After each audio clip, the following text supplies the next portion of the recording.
So once we've got it off the model, I'm not going to rush to fit it back on the model because I've broken some teeth. I know it won't fit.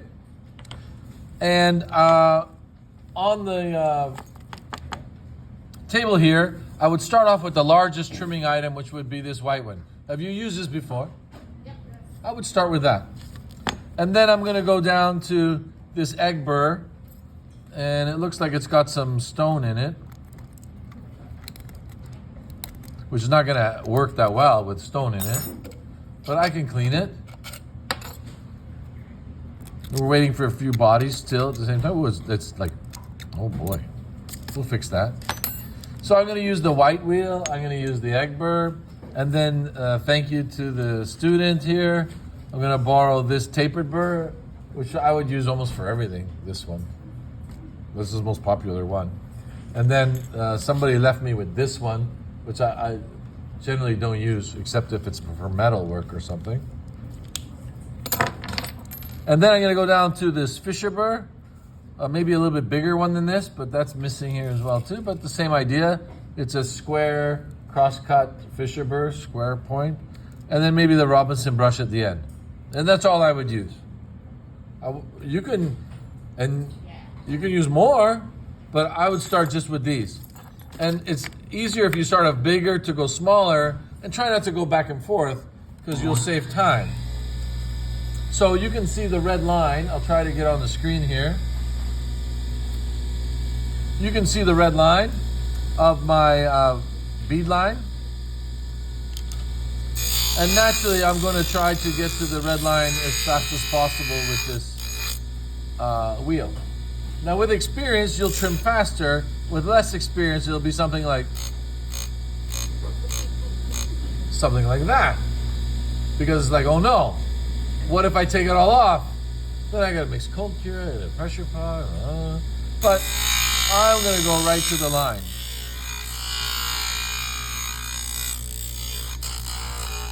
These days, I'm gonna need some magnification to get close up here. And now, I just did it the straight, almost to the line, not exactly. I left a little bit longer, probably for a handpiece. And then I'm looking at it from this angle. I can trim the thickness of the palette too. Obviously, if the palette is too thin, it's susceptible to fracture. If it's too thick, then the person or cough or got something in my mouth. You can't phonetically, you cannot change the client. They're going to be phonetically changed anyways, wearing something on the palette, because they didn't lose their palate, they lost their tooth. You see? And now I'm making their palate bigger.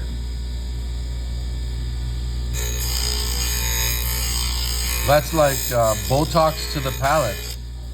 Not necessary. Now, I'm going to stop with the white wheel from the length and the thickness, and then maybe at the height of contour, without, don't trim the tooth here. Be careful. And this is where the job is not fair. A little slip here, someone bumps my chair, I've ruined it. Now what? It doesn't matter how many successful ones I've made. This is the one that's in my hands. And maybe this is determining a good day between a bad day. It's unfortunate.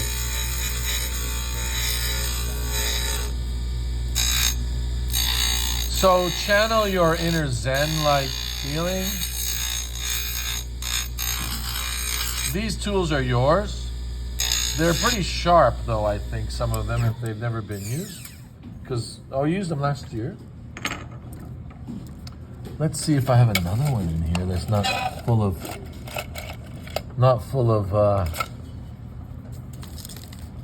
stone. I'll just clean this up. If stone is in the grooves, then it's not going to be that effective. So then I'm going to move to the larger burr.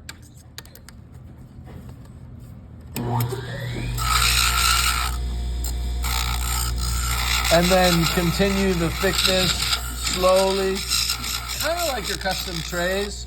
I'm not going to sit there in one spot and then the burr just drives a big hole into it. You must keep it moving. You should keep it moving lightly, light pressure. So it's a difference of my hand pressure and moving around. This would be the same as full dentures. For the palate, lightly. You may encounter some air bubbles as you trim down. Hopefully they're on the surface and not intrinsic to the intaglial surface. Then we're into some repairs.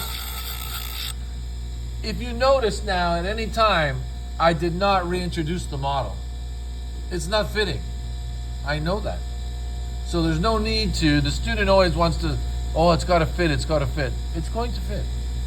My model's over here somewhere. I'm not even going to, I don't need it.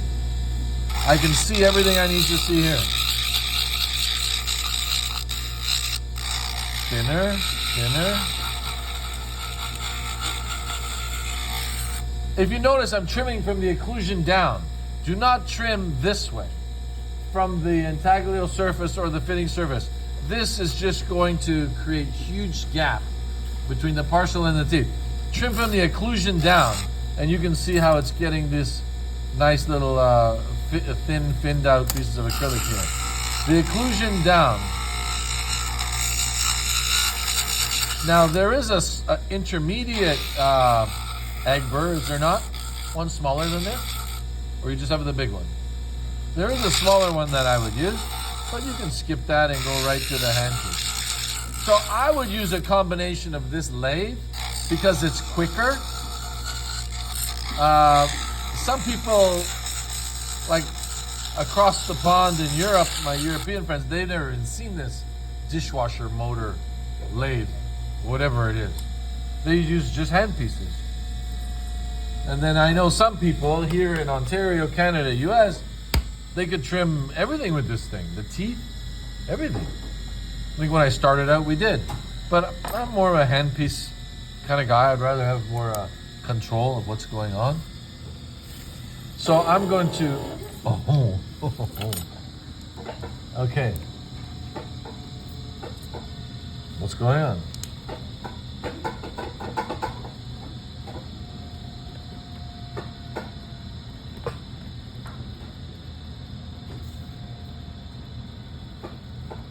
What's going on? Error 1.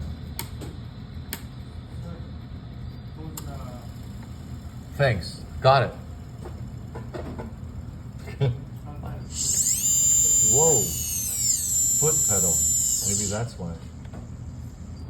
Foot pedal. New to this. There. Foot pedal. So, I'm going to continue trimming the thickness. With this burr, I can get closer to the food line or the bead line. I can taper it to the bead line. So the denture at the end will be tapered down to the food line if I do a cross section.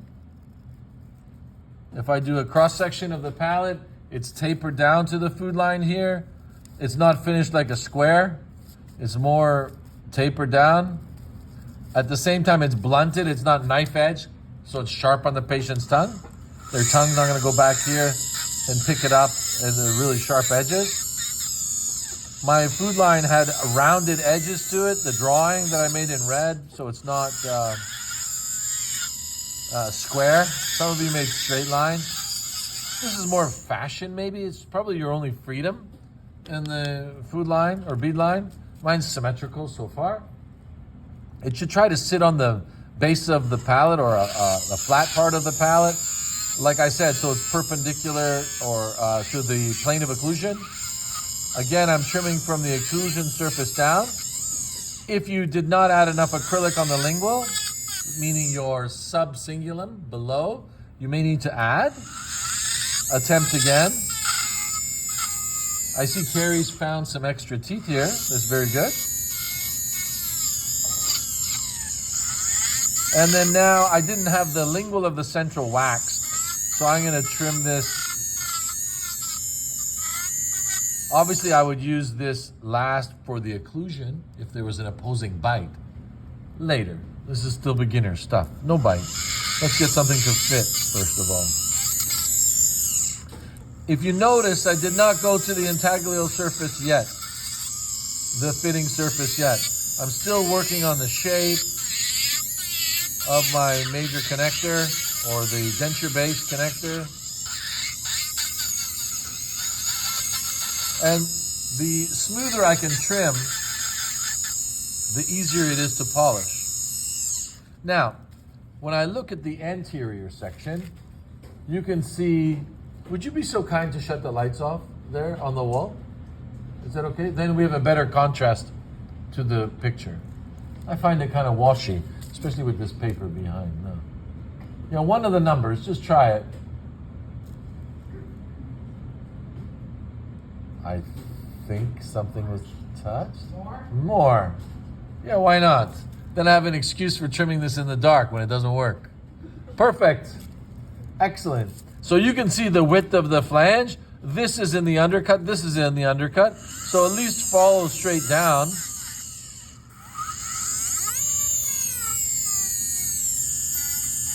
And now the flange, which I had a little bit, I'm going to round off the flash gently. The flange would be thicker if the patient had lost the tooth for a longer period of time and there would be more denture base to return. Sometimes, like I said this morning, there is no flange. You would just gum fit this into the tissue and that would be satisfactory. However, if we're going to put some liners or soft liners or tissue conditioners here, meaning temporary chairside liners, to chase the tissue as it's resorbing and atrophying, then we would need some kind of holder. I think the flange would be prudent. I think so. If I touch this little stone here, I think that's okay, where the separator was kind of stuck. I just massaged it out. The patient didn't bargain for any of this stuff. The patient was more interested just in this front tooth here. They're not interested in all this business. But this business is important to retain the tooth, retain the whole prosthetic in the patient's mouth. I haven't tried to fit it yet, but I know that these free gingival margins will exacerbate the tissue all the way around here. So I'm going to take the same burr, you could take a smaller one, and I'm going to alleviate just a little bit. If there's huge undercuts, I would alleviate even more. I'm going to utilize these undercuts on the lingual side of the bicuspids below the height of contour, to engage there to retain the denture in place. If it's too tight, it won't go on. Let's try this model. Not even close. Not even close. But I can see here visually where the acrylic is binding or engaging the natural teeth that I need to alleviate the acrylic. If I eradicate the acrylic completely, then this will be too loose. And this is the difference between good ones and not so good ones. This is the difference between your lab and your lab and your lab. This is the difference. The difference here is me for this one. The difference for yours is you. Makes sense, right? There isn't a hard science where it's like they should all be the same. All 30 here, or 40, how many ever we have, will be somewhat different. I'm not rushing now. Do not panic. This came off the model. It will go back. The student is always panicking. I got to fit it. It's got to fit. It's going to fit. But we need a little patience. A little patience. I'm still reducing the length. I can look on the lingual where the cingulum is on the anterior. Again, I'm not trimming this way. I'm trimming from the occlusion down, not to create a space between the denture teeth. Not to create a space between the natural teeth and the denture base. Do not want a space. This is just a little bit high here. Remember now, when I'm trimming, I'm maintaining now for pumice, polishing. You can't just go there with your finished product and then now polish it all away. I'm gonna go back to my model. The model has no proprioception. The model has no pain receptors. The model's got no lips. The model's got nothing. So I need to be very gentle. And I'm looking that it's mesial distal of the prosthetic tooth here. You can use the smaller burr at this time, the small with the red stripe. Where is it? This one here, if you want.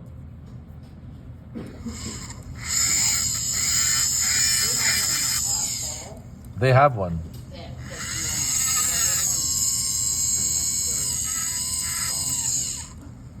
They have a red one or they don't, is what you're saying? Okay, another one that size. So when these burr blocks were put together, they weren't put together for specific purposes of what the instructors or anyone else might think you would use them for. I could get by with these 5 things. I don't need this whole wheel of collections. It's a lot of collections. A larger tapered burr would be good here. If I want to go around, if I had Vaseline on the tooth, around the margin, if I had glue on the tooth, if my wax up wasn't neat, I'm going to go back in here and clean it up. Very low speed, as you can see. Low speed. And redefine the gingival margin. Try this side. This undercut here's got to be coming out. Oh. How are we doing now?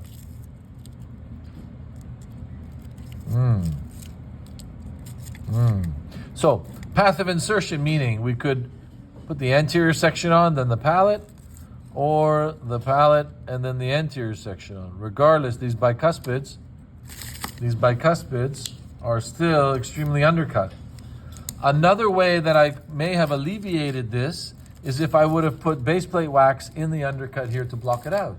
But I didn't want you to do that for Project 1, so you could feel the undercut. Project 2, we'll be able to wax them a little bit. When I started asking beginners and students to block out the undercut, you would put too much wax, and then it wouldn't fit at all. Like wax was for sale or something, and you were using it all up. Crazy. So I said, let's go without.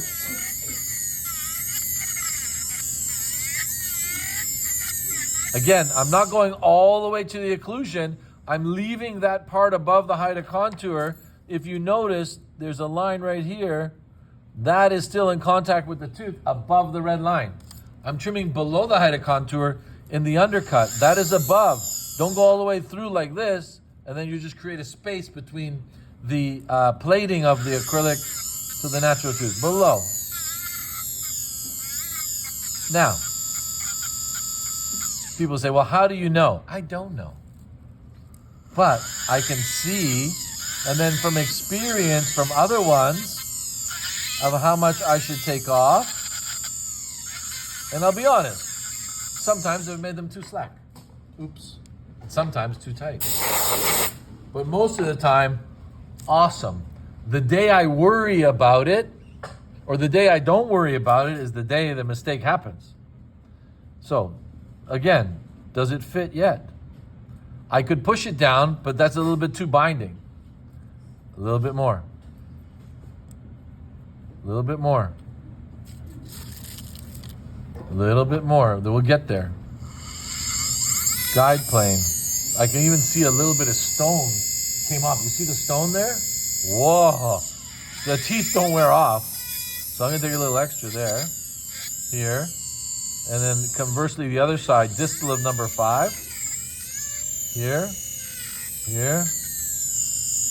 Oh, yeah, this is awesome. Let's hope. Width. There. because this is where the tooth broke off, my lateral. So I know this one was a little bit heavy. Flange.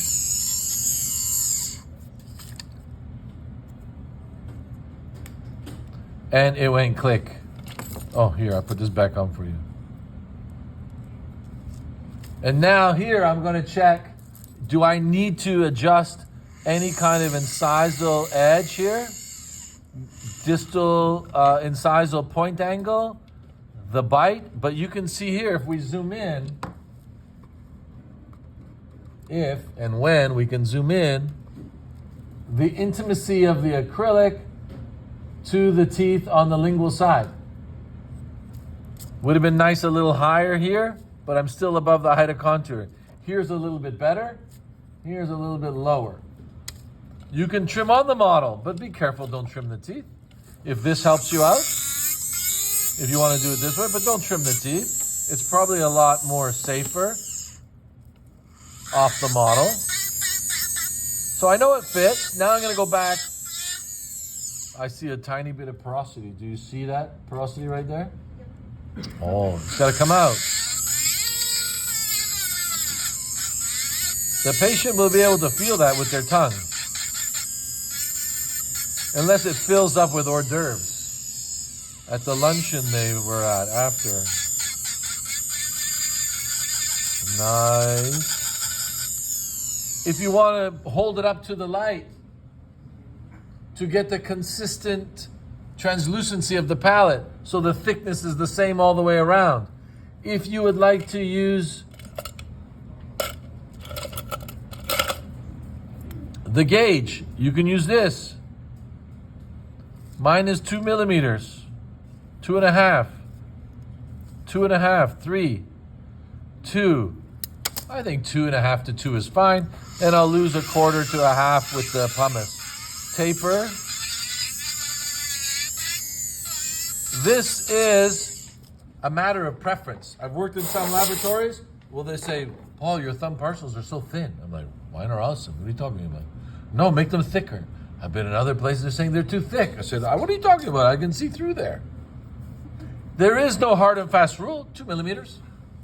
The patient's comfort is what's happening here. I know if I gave this to the patient, they're going to say, this is complete hell. I don't want to wear this. Are you kidding me? I got to function with, they're going to talk like that. Right?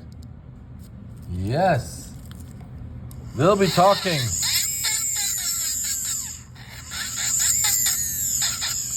They'll be talking like my tech support. Okay.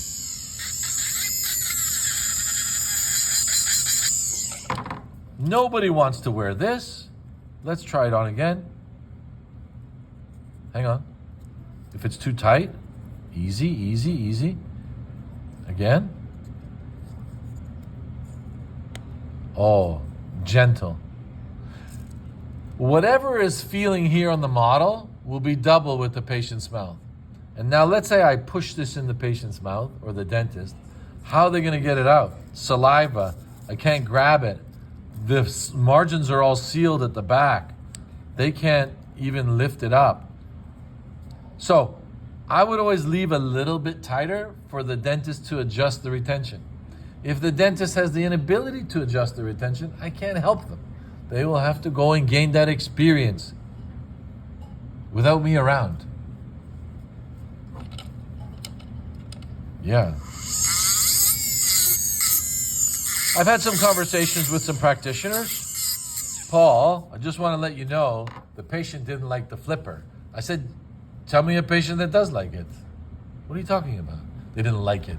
Of course they didn't like it. You didn't tell them that they wouldn't like it beforehand. You told them it was going to be awesome. You can tell them they can go for pictures. If I put their lip down here, where's my little broken tooth? Try to maintain the integrity of the model. So they're just going to look like this. Sorry. Hey, where'd you go? Put this back on. No. Don't be doing that. So the patient is going to see this with the lip like that, a big wrinkly lip, like my finger.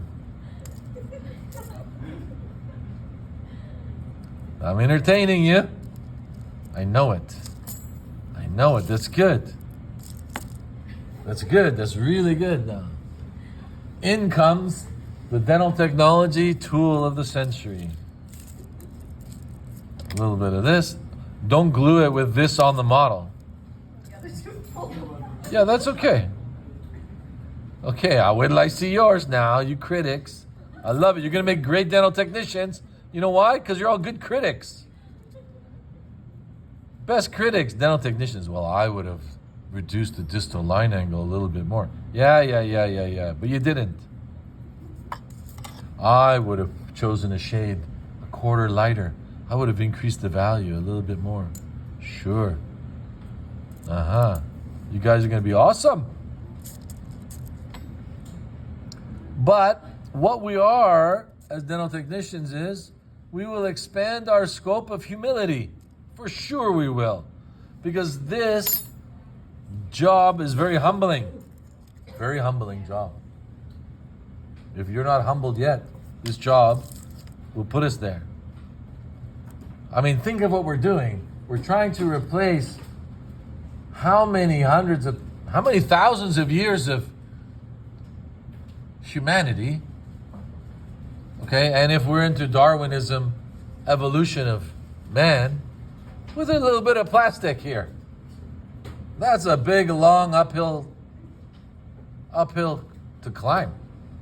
That we think, arrogantly so, we're going to replace this fantastic dentition with centuries of genetic selection with a little bit of plastic and a couple $100 and 60 minutes.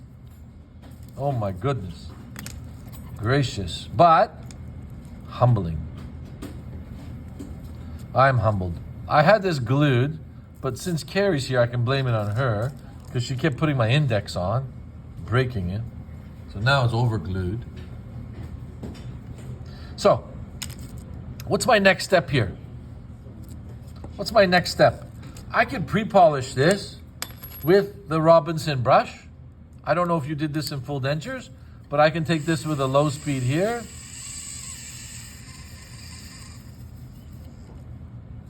If you wanted to use some paste, high shine business, I know I have some.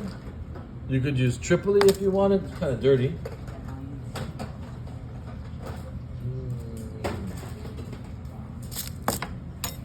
We could use some of this on the Robinson brush and do a little pre-polish of the denture tooth. Oh, while I'm there, I could pre-polish the whole palate if I wanted. While I'm there, if you wanted as well, you could rubber point or rubber wheel. I see a lot of people, they're using rubbers these days as a pre-polish of the palate. And then you could use a rubber point or go back to the Robinson brush without burning it. This is low speed, mind you. Low speed. You don't want to burn the plastic. Low speed, and then go, and now to the pumice will save time. You're not standing over there going all day long. You know what I'm talking about. I've seen people, they're standing there so long they need a chair. Polishing. It's 5 minutes polishing. So, there you have it. The finished product. 9.75 out of 10. I'm not going to give myself a 10 because I think it could always be a little bit better. There's always some improvement. The neck could have been a bit more. Maybe I would have had a better margin. Maybe a little different thickness. Maybe a higher apron or plating of the 1415. But it can always be better. So now that I've had this finished product, put it in place. I'm going to polish it. I've got the right length. I've got the right shade. I got a little bit of small flange. I'll thin that out with polish. I'm a believer that no matter what you've done, it can always be better the next time. This one won't be as good as your next one. And then you'll go 3 steps forward, and then you'll go 2 steps back. You'll hit a bump in the road like, ooh, I really fell in love with that second one, and now my third and fourth one are awful. And then now you get into the 10,000th one. The 10,001 can set you back. with the same thing. Glue, broken model, pressure pot, hot room, acrylic, on your 10,001 partial denture. Fair or unfair? It's just the way it is. I don't want to get into talk about fair or unfair. We could talk all day long about fair and unfair. But this is... Now, some of you today might make some mashed potatoes of plastic. It's going to be a disaster. Center yourself, take a deep breath, and attempt again. Do not let this be part of your id, your psychological being. This is not a reflection of your human being. This is not a reflection of your personality. It may be a reflection of your shaking, but this is an extension of what you've created. This is art. This is creation. Okay? Out of some materials. The secret of the partial denture, whether it's metal, plastic, or otherwise, is the manipulation of the materials. As a beginner, your manipulation, not so good. I'll give you an example. I go to the C&E. Did you go? And I go to the guy that sells the thing for the vegetables. You know, he's got the microphone like this. Okay, come on up, $20. I'll send you this cheese grater, slices, dices, chops. You know that guy I'm talking about?